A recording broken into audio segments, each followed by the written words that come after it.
Hi, thanks for gardening with me. I'm Melissa, and today I'm out here in the backyard. I'm going to start creating our new flower bed. I'm going to be tying in the existing flower bed with the one that I have going around this mature tree.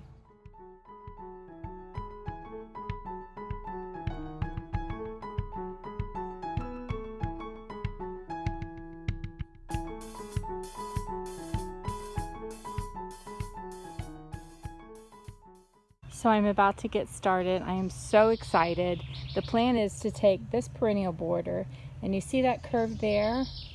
I'm going to recreate that curve on the other side where there is currently dead grass and have it go all the way around this tree and come around the back side of it.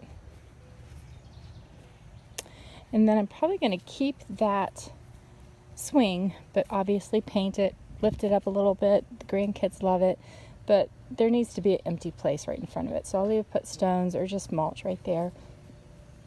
But then I'm going to tie the bed in back on this side and continue into the perennial border. I'm so excited. Been wanting to do it for quite a while. Been putting my blinders on when it comes to this island. It is a hot mess.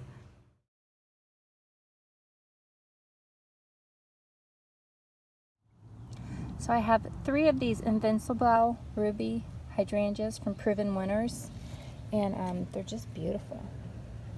And they hold that color all season long. Beautiful color. For my white, I have Veronica, and it is Magic Show White Wands. And the honeybees just love that. And I have 3 of those, and I can't decide if I want to put them 3 together like that or line them up in a row. I'll figure it out as I go. This is a Scarlet O'Hare Pierce, but it's an evergreen, so that'll be nice to have something evergreen back here, and it's beautiful. Love the new foliage on it. Huge flowers. And this is also Proven Winners, and it is a Firelight Pinnacle hydrangea. So the hydrangeas that I got, they bloom on new wood and old wood, so I'm not going to have a problem with spindly looking branches that I have to deal with until the blooms come out. As you can see, they bloom on new wood.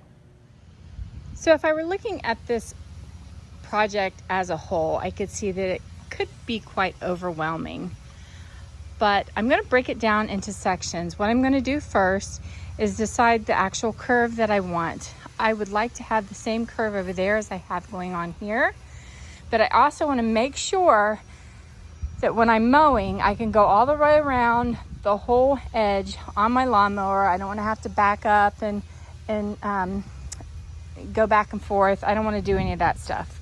So I need to make sure that I do it long enough to where I can fit the lawnmower. And really the only way to make sure of that is to go get the lawnmower, measure it out and see. And that really is what I'm going to be using as my guide. At first I thought I was going to come all the way out here to where I have this dead spot.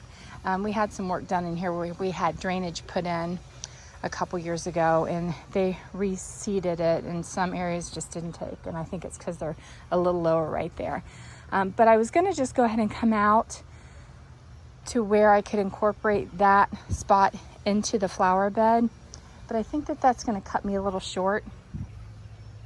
So I'm going to go get my lawnmower and bring that out and come around here and just see exactly how far it needs to be to where I can do that in one swoop. And then I will take my spray paint and spray paint that down on the grass and use that as a guide to see where I need to start removing the sod.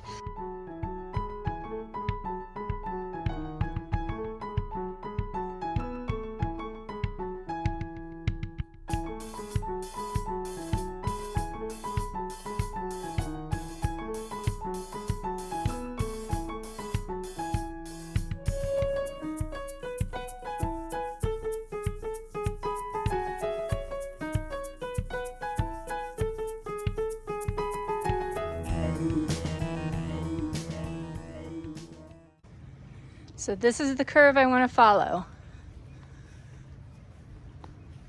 come around that angle and then have that same angle on this other side.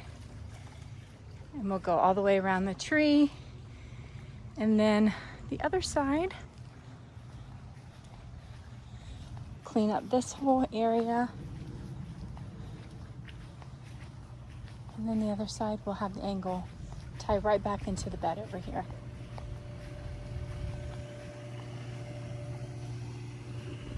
Here we are, I have my line and just a general idea of where I want it to be. At least it's someplace to start.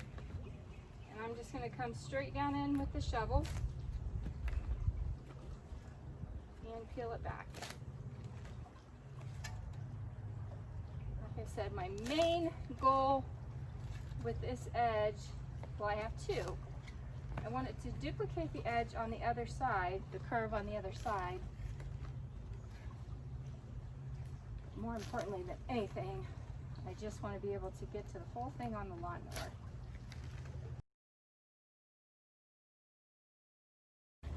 So I went around with the square shovel and came in on the side that I want to have a straight edge, and then on the back side of it, I'm just getting the sod up with a regular spade. Come to find out that the previous owners had put landscaping fabric down in here, and that explains why nothing's growing in that area but a few surface weeds. So I'm gonna have to go in with a knife or something and cut that away so I can get my straight edge and go from there. So in this bed there are a few things that I do want to dig out and keep. This hosta that was buried back in there, I didn't even see that it was in there. I'm surprised it's still alive. Definitely want to keep that. So I pulled it up and I put it in this pot.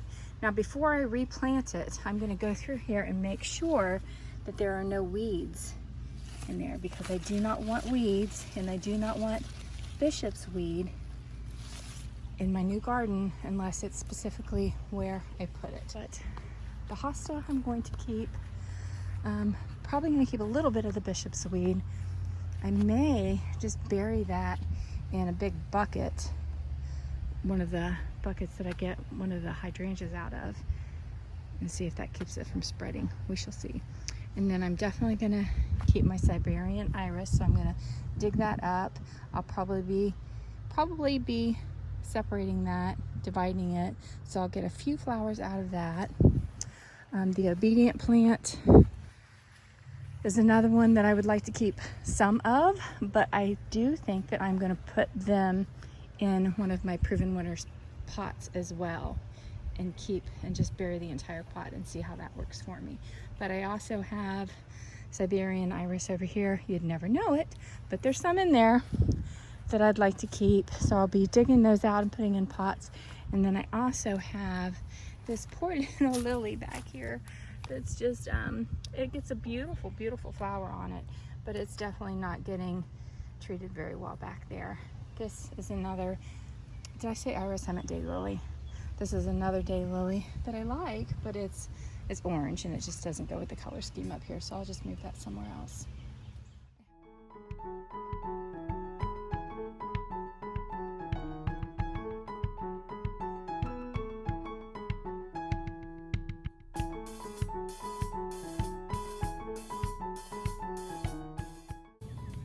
Here we go, a little closer into the plant. And these Siberian iris probably aren't going to be thrilled about being dug up, but they weren't doing very well anyway because they had all this other stuff growing up inside of it. So I'm going to make sure that I get everything out of it. And you might find that there are some places where it just wants to separate naturally, and you can go ahead and do that. This has also got some of that other plant in there. So after I get this planted in its new home, I'm going to have to be pretty vigilant on looking after it and making sure that none of this other stuff comes growing through. If you keep after it and keep picking it, it will eventually die out, because all plants get fed by the roots.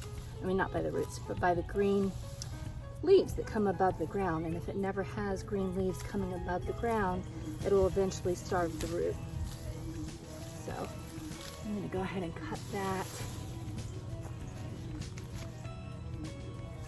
Since it looks like I already did.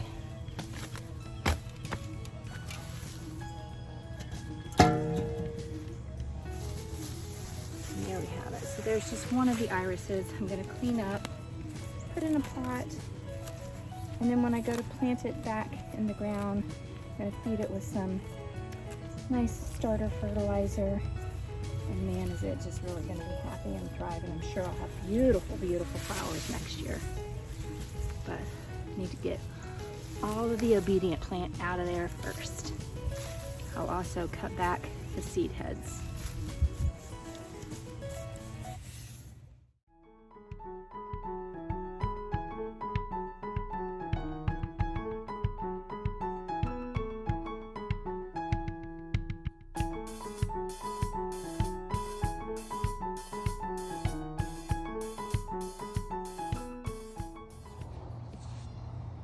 So I just want to give you a little tip. When you are going through a bed like this that has been left to go crazy for years, make sure when you go in there that you are vigilant and not picking up any hitchhikers.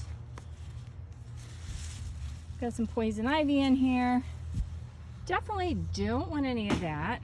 Have some bindweed in there, which I'm going to have to dig down and get all of the roots up from that, or else it will just keep coming back.